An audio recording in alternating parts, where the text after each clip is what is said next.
Bonjour, voici la correction du test de mathématiques, enfin tout du moins la partie 1, c'est-à-dire jusqu'à la question sur les fonctions.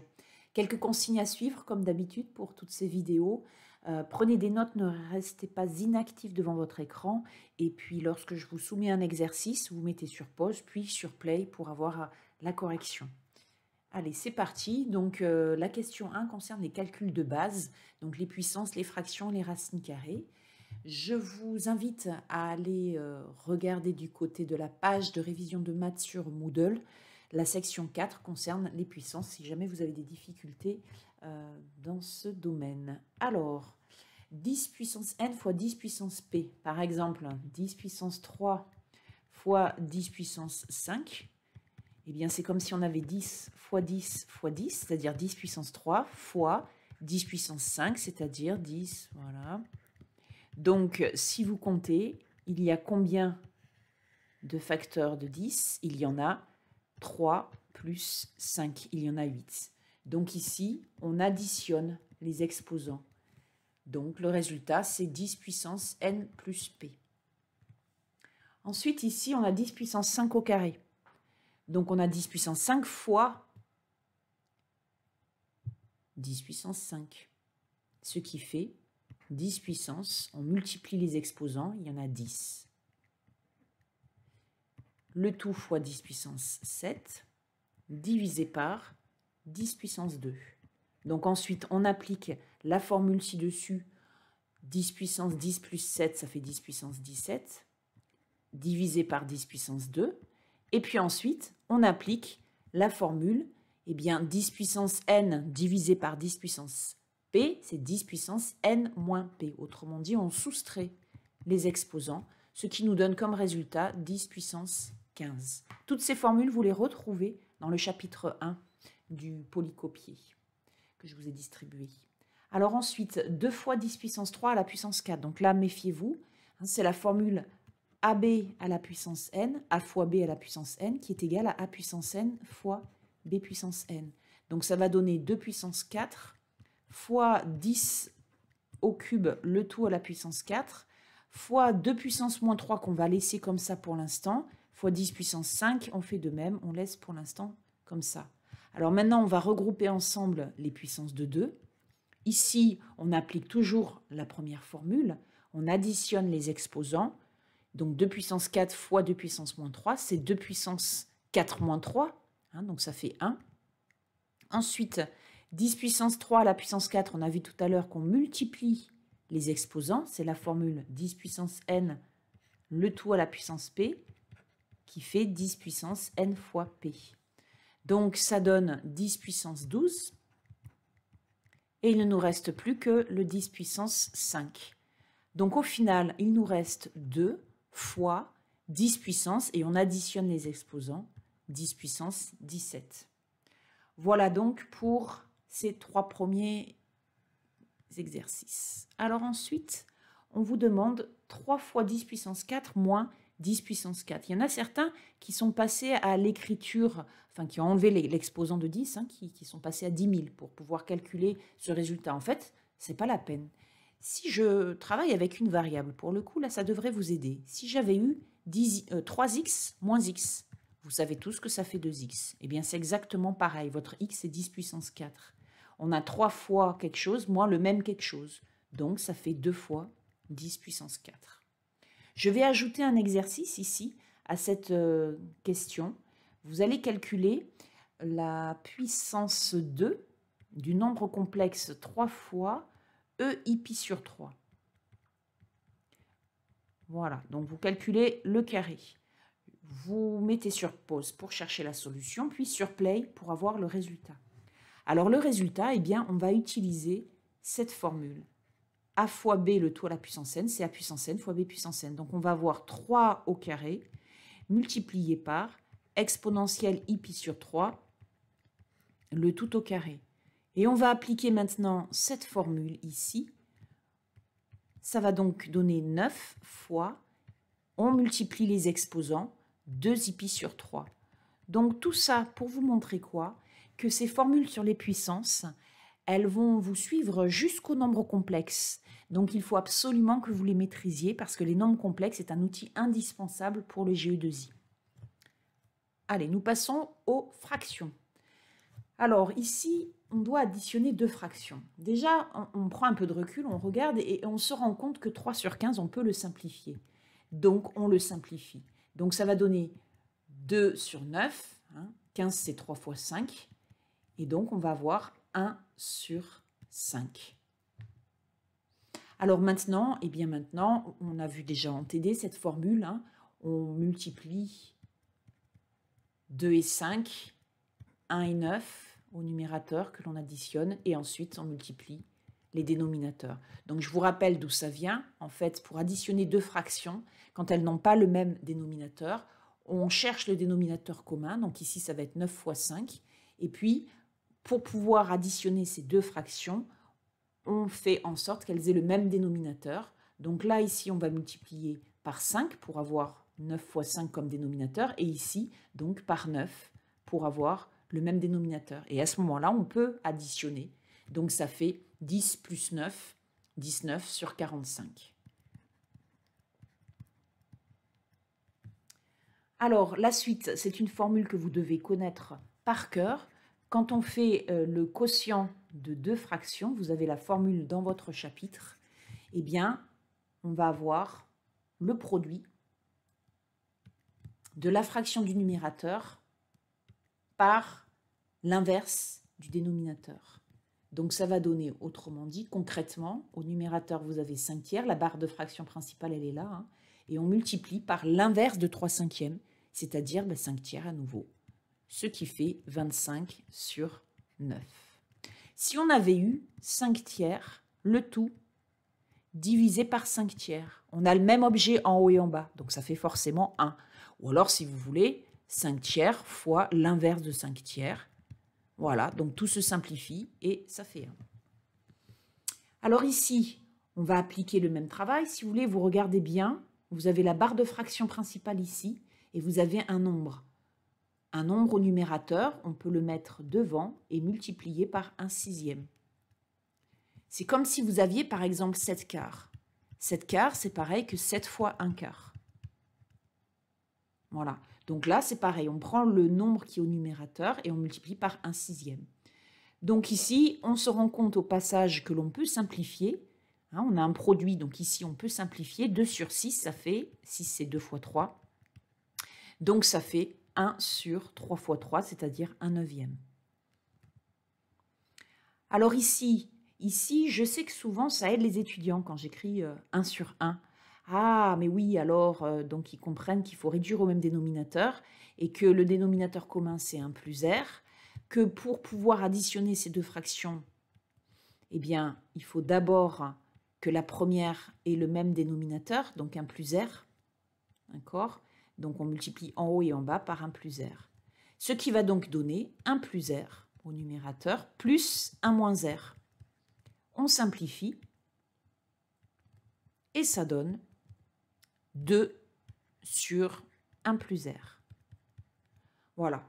Donc en fait, si vous voulez, ces deux formules, enfin ces deux exercices ici et là, ils utilisent la formule A sur C plus B sur D est égal à AD plus BC, le tout sur CD. Voilà, donc ça, c'est la formule. Alors, vous voyez, je suis en train de réécrire un peu plus proprement parce qu'avec la tablette graphique, c'est la reprise et je ne suis plus très à l'aise. Donc ici, il faut que le plus soit bien aligné avec les barres de fraction et le symbole égal. Ça aussi, il faut être vigilant. Alors, le dernier exercice, en fait, on l'a vu en TD avec les résistances en parallèle. C'est exactement le même travail. Donc, je vous avais dit, il faut d'abord ici simplifier cette somme de fractions pour pouvoir après l'inverser. Donc, on réduit au même dénominateur toujours avec cette fameuse formule ici. Donc, ça va donner 1 sur 1 fois B, donc B, plus 1 fois A sur A fois B. Et on inverse cette fraction. Donc, le dénominateur devient le numérateur. Et voilà, le numérateur devient le dénominateur. Voilà pour les fractions. Nous passons à la suite. Alors, cette fois-ci, on vous demande de simplifier cette fraction. Alors, faites bien attention ici, parce que vous avez une addition. D'accord? Donc, vous avez une addition, vous cherchez, vous avez x au dénominateur, et la question que vous vous posez, est-ce que je peux simplifier par x? Parce qu'on voit qu'il y a pas mal de x partout.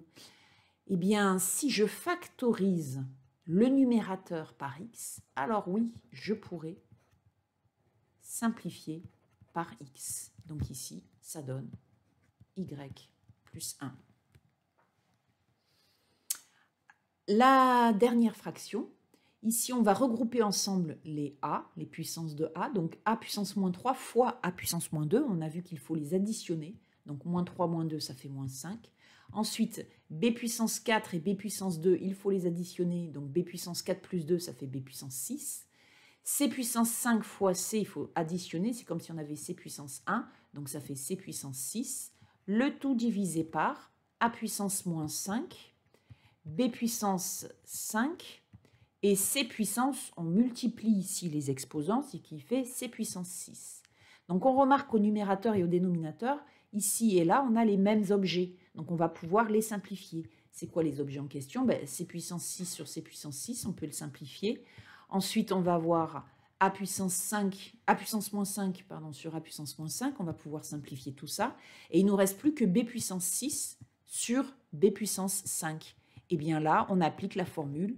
Donc, quand on a x puissance n sur x puissance p, ça donne x puissance n moins p. Donc ici, ça fait B puissance 6 moins 5, c'est-à-dire B puissance 1, B. Alors, quelques autres exemples ici, pour pouvoir travailler davantage sur les fractions. Si vous avez la fraction 3 sur xy moins 5 sur x2 fois y, je souhaite faire la somme de ces deux fractions. Comment faire? Je vous laisse mettre sur pause, puis sur play pour avoir la solution. Alors, la solution, donc ici, on va chercher le dénominateur commun. Alors, il y a plusieurs méthodes. Donc, on va mettre ici méthode 1. Méthode 1, on va dire la méthode bourrin, excusez-moi du terme, qui consiste en fait à multiplier les dénominateurs entre eux. Donc ça va faire xy fois x carré y, c'est-à-dire x cube fois y carré. Et après, qu'est-ce qu'il faut, par quoi faut-il multiplier le numérateur et le dénominateur de la première fraction pour avoir x cube y carré en bas? Par x carré, il nous manque x carré fois y. Donc ici, on va multiplier par x carré fois y. Pour la deuxième fraction, il ne nous reste plus que x et y. Donc on va multiplier en haut et en bas par x fois y. Voilà, donc je fais la somme, j'additionne donc, puisque j'ai deux fractions qui ont le même dénominateur, donc je peux additionner. Ça fait donc 3x carré y moins 5xy. Alors maintenant, on cherche à aller plus loin parce qu'on se dit qu'il y a peut-être des choses à faire ici, un petit peu comme dans cette fraction où on voyait qu'on pouvait factoriser par x. Par quoi peut-on factoriser? Alors 3 et 5, non. X carré, j'ai un x en commun et un y. Donc je factorise par xy. Il ne me reste plus que 3x moins 5. Et au dénominateur, eh bien c'est comme si j'avais xy fois x carré y. Donc ça, je simplifie, il ne me reste plus que 3x moins 5, le tout divisé par x carré y. Je précise que x et y sont deux nombres non nuls. Donc ça, c'est la méthode 1 que j'avais appelée la méthode bourrin. Excusez-moi pour le terme. Alors maintenant, la méthode 2 qui est un petit peu plus subtile. Donc en fait, ici, si vous regardez bien, on va chercher le dénominateur commun. Alors, ça, je peux écrire que c'est la même chose que x fois xy. Donc, si je regarde, j'ai un multiple commun ici. J'ai xy en commun sur les deux dénominateurs. Donc, pour pouvoir additionner ces fractions, il faut qu'elles aient le même dénominateur, on a compris. En fait, il suffit tout simplement de multiplier numérateur et dénominateur de la première fraction par x. Comme ça, j'obtiens bien le dénominateur commun, c'est x carré fois y. Voilà. Et je peux additionner et je tombe directement sur le résultat précédent. Voilà. Alors, passons à... Donc ça, c'était la méthode 2, je vais peut-être l'écrire. Voilà. Passons à la diapositive suivante sur les racines carrées. Alors, simplifier. Racine carrée de 8 moins 5 racines de 2. Alors, racine carrée de 8, on se dit, mais oui, racine carrée de 8, c'est racine carrée de 4 fois 2. Oui. Et racine carrée de 4 fois 2, racine carrée de AB, c'est racine de A fois racine de B. Donc là, je vais pouvoir écrire que c'est racine de 4 fois racine de 2. Ah ben, racine de 4, ça simplifie, ça fait 2. Donc j'obtiens 2 racines de 2 moins 5 racines de 2. Et là, c'est un peu comme tout à l'heure. C'est comme si j'avais 2x moins 5x. Ça fait moins 3x. Et donc ici, le x, c'est racine de 2. Donc ça fait moins 3 racine de 2. Voilà. Donc ici, je précise que A et B sont des nombres positifs. Alors, expliquez brièvement pourquoi 1 sur racine de 2 peut s'écrire racine de 2 sur 2. Eh bien, parce que 1 sur racine de 2, on va multiplier le numérateur et le dénominateur de cette fraction par racine de 2. Et donc, on obtient 1 fois racine de 2 au numérateur, et racine de 2 fois racine de 2, c'est-à-dire racine de 2 au carré. Je vous l'avais expliqué, hein, on l'a revu dans les formulaires, vous retrouvez ça dans le polycopier, et voilà. Alors, on préfère, en mathématiques, toujours avoir des racines carrées au dénominateur. Je vous expliquerai, notamment dans le calcul de limite, à quoi ça peut servir. Donc ici, pareil, 1 sur racine de 2 moins racine de 3. Donc, on va multiplier et diviser cette fraction par le même nombre, de sorte que les racines carrées au dénominateur vont partir. Alors, premier essai, on se dit on va faire pareil ici, on va multiplier et diviser par racine de 2 moins racine de 3. D'accord?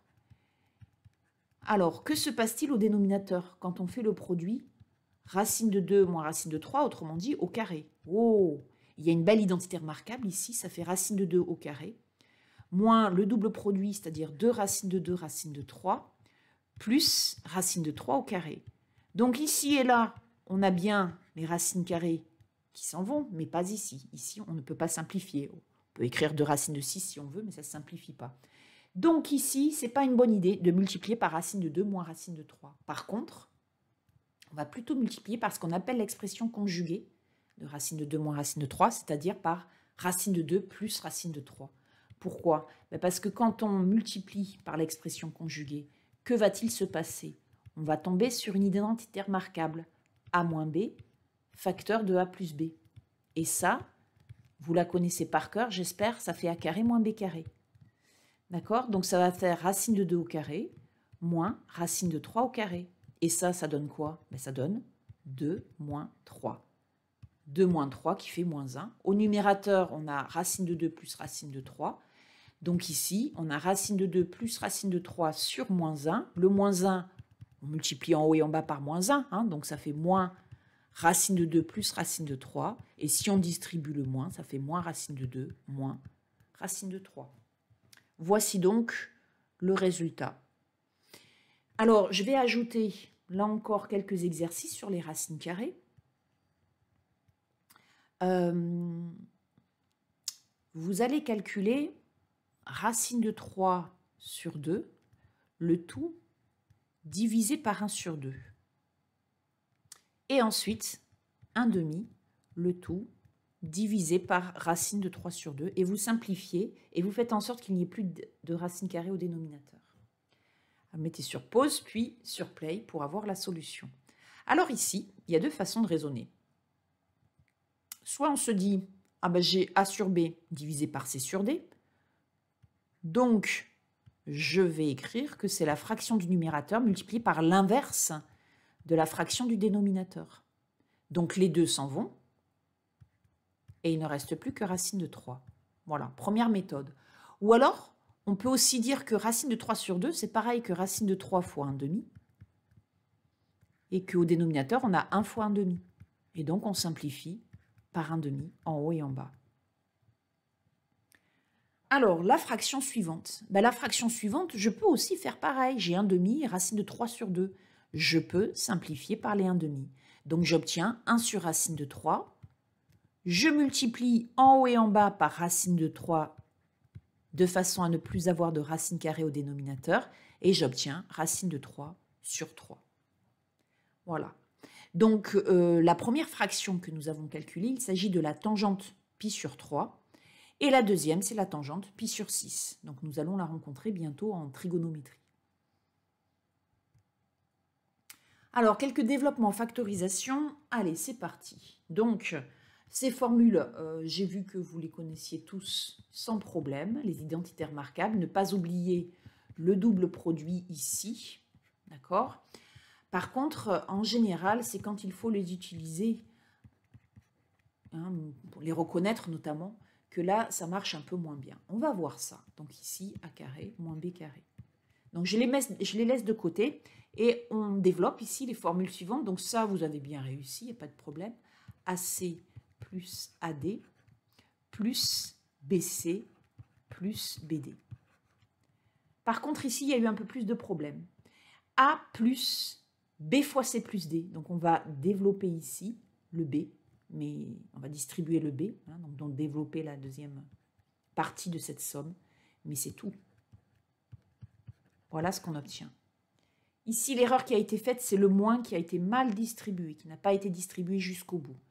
Par contre, le x en première partie, ça s'est bien passé. Donc ça donnait xy plus x, plus y, qui est tout seul, lui, moins xy moins 1. Et après, n'oubliez pas de simplifier. Vous voyez, vous avez xy moins xy, donc il ne nous reste plus que x plus y moins 1. Voilà, passons à la suite. La factorisation. Eh bien ici, vous remarquez que vous avez a carré moins b carré. 16x carré, c'est le carré de 4x. 4, c'est le carré de 2. Donc, c'est la formule a moins b facteur de a plus b. Donc, ça donne 4x moins 2 facteur de 4x plus 2. Alors, il y en a qui ont procédé d'une autre façon. Ils ont factorisé par 4 ici, dès le départ. Je le reprends ici. Ils ont vu, ah mais oui, on peut factoriser par 4. Donc, ça fait 4x carré moins 1. Et après, ils ont appliqué en disant que 4x carré, c'est 2x au carré, moins 1 au carré. Donc, ils ont appliqué à nouveau l'identité remarquable. Hein. Donc, 2x moins 1 fois 2x plus 1, qui est exactement le même résultat. Puisque si vous regardez bien, dans la première parenthèse, si je factorise par 2, ça fait 2 facteurs de 2x moins 2. Dans la deuxième parenthèse, je factorise par 2, ça fait 2 facteurs de 2x plus 1, pardon, excusez-moi, plus 1. Et donc, on retrouve bien le résultat qui est en dessous. Voilà. Alors, la fraction, qu'est-ce que je raconte? L'expression b. Alors ici, je la recopie, ça va être plus simple. Voilà. Je vois que j'ai une somme, enfin une soustraction, comme vous voulez, et j'ai un facteur commun qui est a. Donc, je vais pouvoir factoriser par a. Chaque terme de cette somme, je vais donc le diviser par a. Donc ici, je vais avoir 5a sur a, ben ça fait 5, moins tout ça divisé par a, ben on enlève le a, ça fait 3 fois 1 plus b. Et après, de façon à avoir une expression un peu plus agréable, puisqu'en général, c'est souvent pour résoudre des équations qu'on factorise, hein, enfin entre autres, mais voilà, je développe quand même à l'intérieur, parce que c'est pas très joli sinon. Je distribue bien le moins ici, le moins 3. Voilà. Et donc, ça donne a facteur de 2 moins 3b. Alors, un exercice supplémentaire. Vous allez factoriser l'expression 2x carré moins 12x plus 18. Je vous laisse mettre sur pause puis sur play pour avoir la solution. Alors la solution, si vous regardez bien déjà, pour commencer, un peu comme on avait fait ici, on prend du recul et on voit qu'on peut factoriser par 2. ça va être plus agréable. Donc, on va avoir x carré moins 6x plus 9. Et là, si on regarde bien, on aperçoit une identité remarquable. On a x au carré moins 2 fois 3x plus 3 au carré. Donc a au carré moins 2ab plus b au carré. Et ça, vous savez que c'est a moins b, le tout au carré.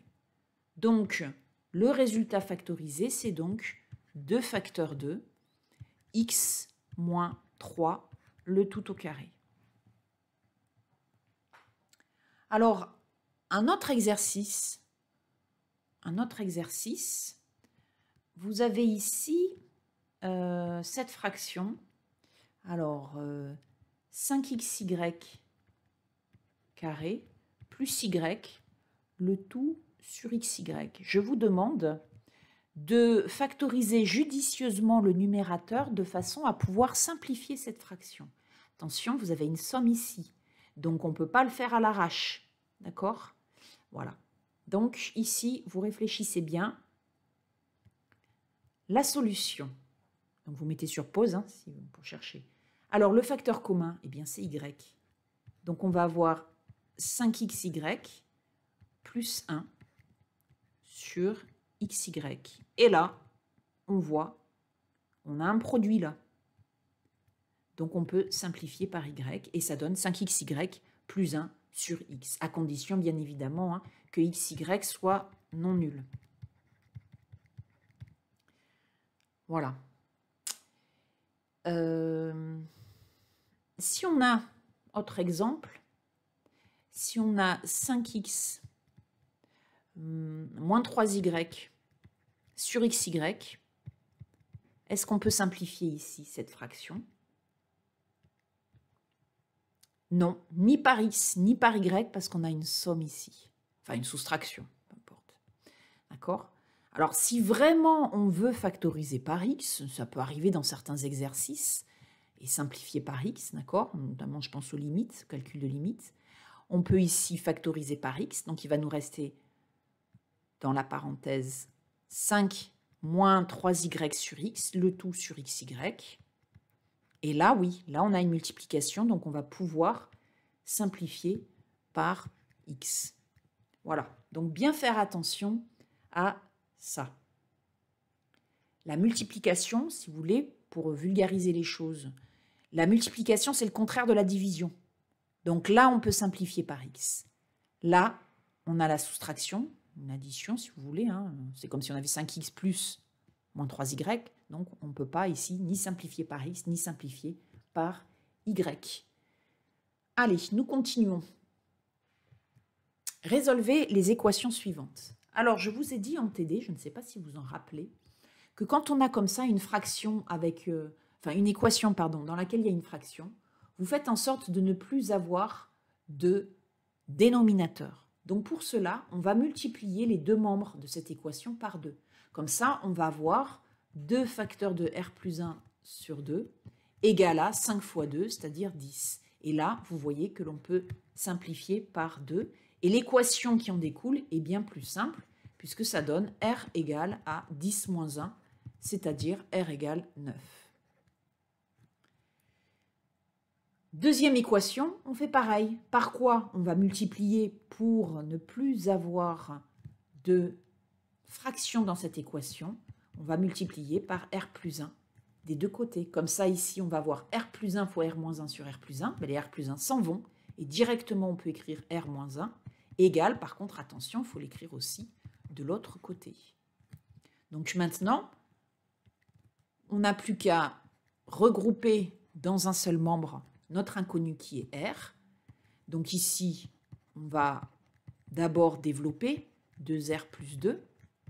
Puis, on va soustraire 2r. Donc ça fait r moins 2r, ça fait moins r. On va en même temps ajouter 1. Donc moins r égale 2 plus 1, 3. Donc on obtient que r égale à moins 3. Dernière équation, il s'agit d'un polynôme de degré 2. Donc vous savez qu'il faut calculer le discriminant. Donc ici, c'est comme si on avait at carré plus bt plus c égale à 0. Donc on calcule le discriminant, c'est-à-dire b carré moins 4ac. Ça va faire moins 3 au carré, moins 4 fois 2 fois moins 2. Attention, ici, a, c'est 2. B, c'est moins 3. Et c, c'est moins 2. Donc, on obtient 9 plus 4 fois 4, 16, ce qui fait 25. Delta est positif, donc cette équation possède deux solutions réelles. T1 qui est égal à moins b plus racine de delta sur 2a, c'est-à-dire eh bien 3, plus la racine de 25, 5, sur 2 fois 2, 4, donc 8 sur 4, ça fait 2, et T2 qui est égal à moins b moins racine de delta sur 2a, c'est-à-dire 3 moins 5 moins 2 sur 4, donc moins 1 demi. Voilà, donc l'ensemble des solutions, c'est avec une accolade, hein, c'est un ensemble, donc 2 moins 1 demi. Donc pour les équations, vous pouvez réviser la section 7 qui se trouve sur Moodle. Alors, une autre équation que je vais vous soumettre ici, du second degré toujours, vous allez résoudre x carré moins 3x plus 2, ah mince, moins 3x plus 2 égale à 0. Je vous laisse mettre sur pause, puis sur play pour résoudre cette équation. Alors, donc on calcule delta, le discriminant. Donc ici, A, c'est 1, d'accord? A, c'est 1, B, c'est moins 3, et C, c'est 2.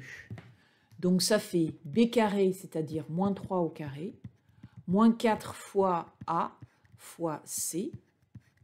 Donc ça fait 9 moins 8, ce qui fait 1. D'accord? Donc ici, delta est positif. Il y a donc deux solutions et on va les écrire. X1 égale moins b, donc 3, plus racine de delta sur 2a, donc ça fait 4 sur 2, 2, et moins b, moins 1 sur 2, ce qui fait 1. Alors, si j'avais eu comme équation x carré moins 2x plus 3. Je vous laisse mettre sur pause puis sur play pour résoudre cette équation. Donc ça fait delta égale à b carré, donc a égale 1, b égale moins 2, c égale 3. Donc b carré, ça fait 4, moins 4 fois a fois c. Donc ça fait 4 moins 12, ce qui fait 8, ce qui fait moins 8. D'accord? Donc cette fois-ci, le delta est négatif. Donc les bacs STI de D, à ce moment-là, ils disent que cette équation du second degré ne possède aucune racine réelle. Mais par contre, les bacs S disent qu'il y a deux solutions complexes et qui sont même conjuguées. Alors, les formules, quelles sont-elles? Eh bien, c'est x1 égale à moins b plus i racine carrée de valeur absolue de delta sur 2a. Et oui, parce que comme delta est négatif, on ne peut pas écrire racine de delta. Donc ça donne 2 plus i fois racine de 8 sur 2. Racine de 8, on peut écrire que c'est 2 racines de 2. Et on voit qu'on peut factoriser par 2 au numérateur et donc simplifier par 2. Donc une solution, c'est 1 plus i racine de 2. x2, ça va être la même formule, mais avec un moins ici. Donc on va obtenir 1 moins i racine de 2. Et ces deux solutions, on dit que ce sont des complexes conjugués. Définition, vous avez un nombre complexe a plus ib. On appelle son conjugué et on note z bar avec une barre au-dessus. Ça, c'est en mathématiques. En G2I, on va noter plutôt z étoile. Le nombre complexe qui va avoir la partie imaginaire opposée. D'accord? Donc, la partie réelle reste la même. La partie réelle, c'est A. Et la partie imaginaire, c'est B, ici devient moins B. Donc je rappelle que A et B sont des réels, donc on verra les nombres complexes à nouveau pour ceux qui ne connaissent pas. On les reverra. Allez, je continue. Résolvez les inéquations. Maintenant, ce sont les inéquations. Donc ici, on va isoler notre inconnu R petit à petit. Donc pour cela, on va soustraire 1. On va soustraire 1. Quand on ajoute ou quand on enlève un nombre aux deux membres d'une inéquation, on n'en change pas le sens. C'est-à-dire, bien ici, on va avoir moins 2R inférieur à 4 moins 1, donc à 3. Moins 2R inférieur à 3.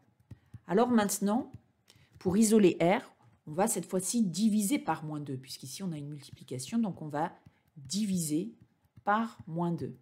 Eh bien, quand on multiplie ou quand on divise par un nombre négatif, c'est le cas ici, on change le sens de l'inéquation. S'il avait été positif, si ça avait été 2, on ne changerait pas le sens de l'inéquation. Donc ici, on va obtenir R supérieur à moins 3 demi. L'ensemble des solutions, c'est donc l'intervalle ouvert, moins 3 demi, plus l'infini. Alors, cette inéquation, on se rappelle de l'équation 2t carré moins 3t moins 2. On avait trouvé les solutions de mémoire, moins 1 demi et 2. D'accord? Donc ici, en fait, pour résoudre l'inéquation, il nous faut construire le tableau de signes du polynôme 2t carré moins 3t moins 2. Donc ici, les racines sont moins 1 demi. Alors attendez, je les ai placées un petit peu trop près là. Voilà, donc là, on va avoir moins l'infini, moins 1 demi, 2 et plus l'infini. Donc le polynôme s'annule en ces deux racines. Et vous savez que le signe du polynôme, c'est le terne entre ces deux zéros. C'est du signe, alors ça c'est à vous de vous en rappeler, c'est du signe de A à l'extérieur des racines et du signe de moins A à l'intérieur. Alors si jamais vous ne vous en rappelez pas, donc ici le signe de A, c'est 2, hein. Si jamais vous ne vous en rappelez pas, vous pouvez très bien prendre une valeur, la valeur la plus simple ici, pour laquelle vous allez calculer votre polynôme. Par exemple, ici on a 0. Bon, bah, vous calculez, ça fait moins 2. Bon, bah, moins 2 est négatif. D'accord? Donc on ne s'est pas trompé. Alors l'ensemble des solutions, nous, on souhaite déterminer les valeurs de t pour lesquelles ce polynôme est strictement positif. Donc ça va être ici et là. Donc on va obtenir l'intervalle moins l'infini moins 1 demi, union l'intervalle 2 plus l'infini. Voilà donc pour les inéquations.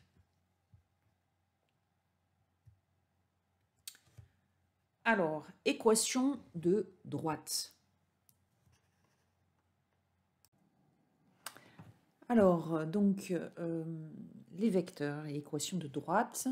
Donc, quelles sont les coordonnées du vecteur AB? Donc, la formule, c'est xb moins xa en abscisse et yb moins ya en ordonnée. Ce qui donne,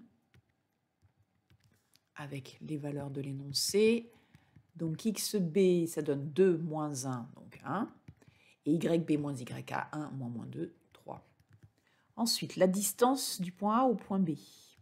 Donc, la formule qui vient d'ailleurs du théorème de Pythagore, c'est xb moins xa le tout au carré plus yb moins ya le tout au carré, et on prend la racine carrée de toute cette expression. Ce qui donne, vu qu'on a déjà calculé xb moins xa et yb moins ya, ab égale 1 au carré plus 3 au carré dont on prend la racine, ce qui donne racine carrée de 10. I, le milieu du segment AB, donc la formule, est donnée par la moyenne des abscisses, donc xa plus xb, le tout divisé par 2, la moyenne des ordonnées. Donc ici, ça va donner, alors 1 plus 2, 3 demi, et moins 2 plus 1, moins 1 demi. Voilà les coordonnées du point grand I. L'équation de la droite AB, donc vous savez que l'équation est de la forme y égale mx plus p, que m c'est le coefficient directeur ou la pente de la droite que l'on calcule grâce à nos deux points ici. Donc c'est la différence des ordonnées sur la différence des abscisses. Et pour obtenir P, eh bien, il suffit de remplacer les coordonnées d'un point, A ou B, qui se trouve sur la droite dans l'équation et d'en déduire P, à moins que la droite ne soit tracée, et à ce moment-là, c'est l'ordonnée à l'origine. Donc ici, M est donc égal à YB moins YA, on l'a déjà calculé plusieurs fois, 3 sur 1, donc 3.